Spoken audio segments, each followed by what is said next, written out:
Hey guys, what's up? It's RagesSorrow here, and welcome to another boss vlog. Got a few things that I want to talk to you guys about, so let's go ahead and get straight into it. Now, the first thing that I want to do is actually review the one-of-a-kind quest that was released yesterday. Now, I actually did go ahead and complete the quest later in the night, since I did have to work. But I would actually like to say that the quest was really well designed, and it was really fun.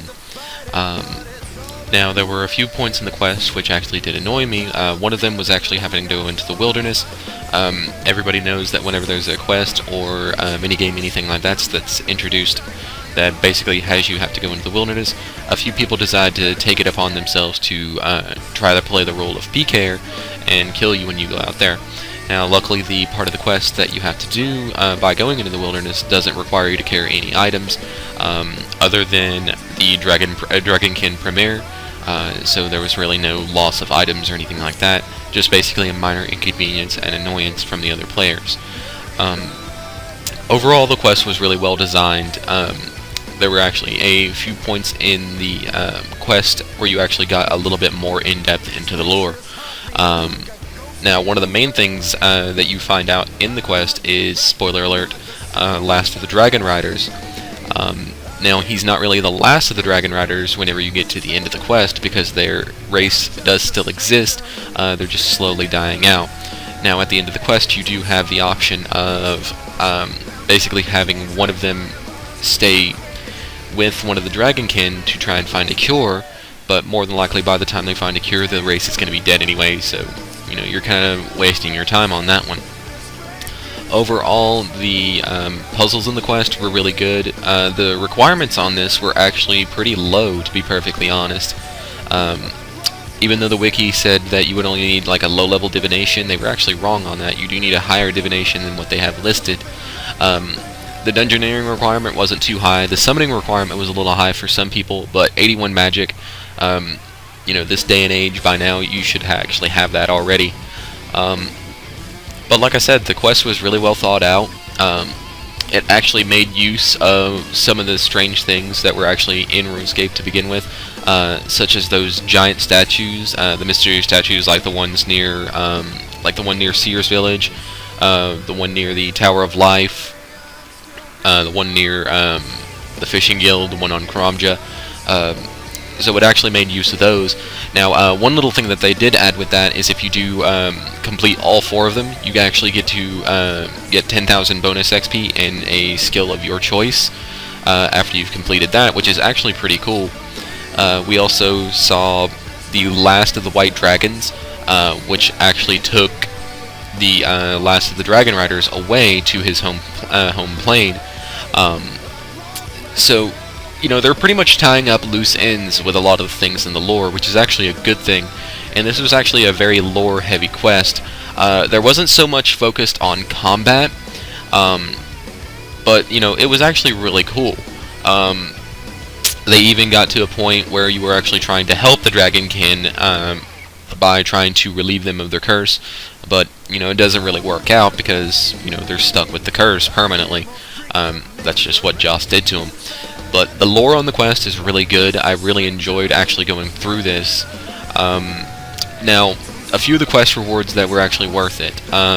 One of them was the XP lamps, obviously. Another thing was the Dragon Rider Amulet, which improves your Dragon Breath ability and actually enhanced XP gain from bearing bones. Now, I'm not exactly sure how much XP this is actually going to give you, and I don't know if it's going to be more beneficial than the Gilded Altar, but we'll see.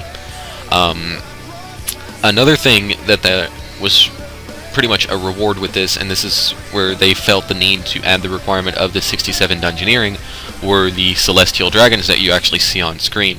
Now, these things are actually pretty fun to kill. They're a lot more fun than your normal dragons, mainly for the reason they do actually have a wide variety of drops. Now, these drops do include pretty much every dragon hide in the game, which is actually really cool. They do drop the standard dragon bones. They also drop 2 of every charm. Their main focus and the most charms you actually get are going to be the crimson charms, and you actually get quite a few blue. So if you are a charm hunter, this is going to be a good place for you to go.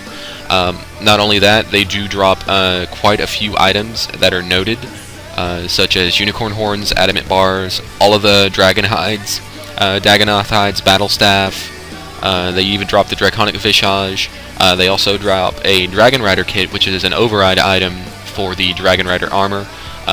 With that, you get the drops such as the dragon rider body, dragon rider cape, chaps, and rider helmet, which are all level 70 hybrid armor. They also have the best in-slot prayer bonus, which actually makes them a little bit more beneficial. Now, seeing as how they don't degrade, it's actually pretty cool. And if you are around level 70 and you can actually afford the item, you can pretty much get an all-in-one item set. So that way you don't have to waste your money on buying bandos, subjugation, and armadillo. But with those items, you do get the benefit of a damage bonus. So, to each his own. But the Celestial Dragons are actually quite fun to kill.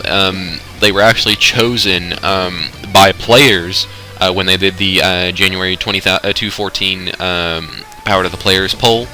It beat out the Alchemical Dragon, Gemstone Dragon, and Gold Dragons, which were the other options. I wish they actually had thought up a few more of them, but yeah. But yeah, the Celestial Dragons, they do count as a Steel Dragon Slayer assignment. You also get 977 XP per kill. They're actually really quite fun to kill, like I said.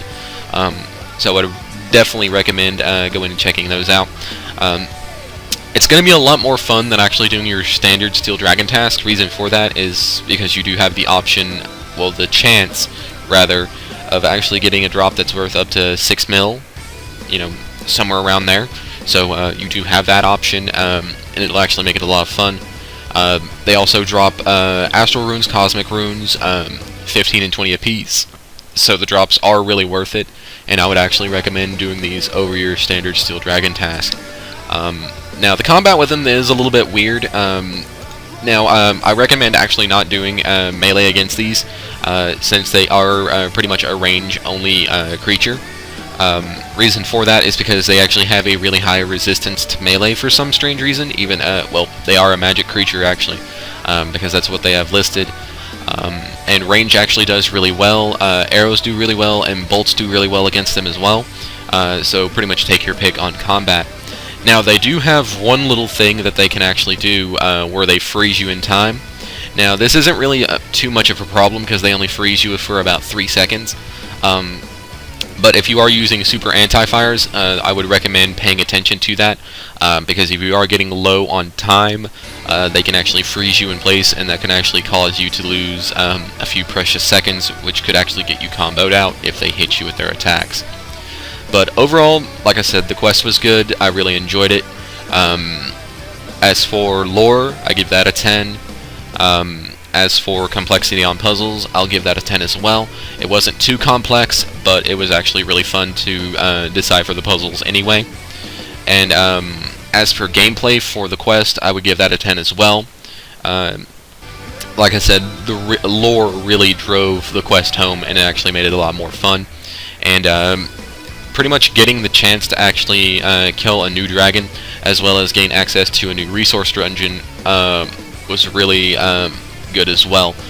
Strangely enough, though, with this resource dungeon, you actually don't gain any XP from going into it, even for the first time. But regardless, like I said, it was a really fun quest, and I would recommend anyone that has the requirements to do it. So definitely check out the quest, and definitely check out doing the Celestial Dragons. But other than that, guys, I've been RagesSorrow. I hope you enjoyed my quest review, as well as my review of the Celestial Dragons. If you did, then feel free to click that like button. If you have any questions, then feel free to leave those in the comment section below. And if you want to see more videos from me, then click that subscribe button and you won't miss one. Another episode of Plague Inc. will be coming out later on this week, as well as another Know Your Enemy guide based around Armadillo. So stay tuned for that, guys. But as stated before, I've been RagesSorrow. I hope you enjoyed my video. And, as always, peace, and have a good rest of the day. If I'm nothing more than currents riding on top of the waves, so now I'm writing this song like I've got something to say. Well, I've said it before, I'll say it again till I'm blue in the face. And what's the point? of it all to come apart at the seams.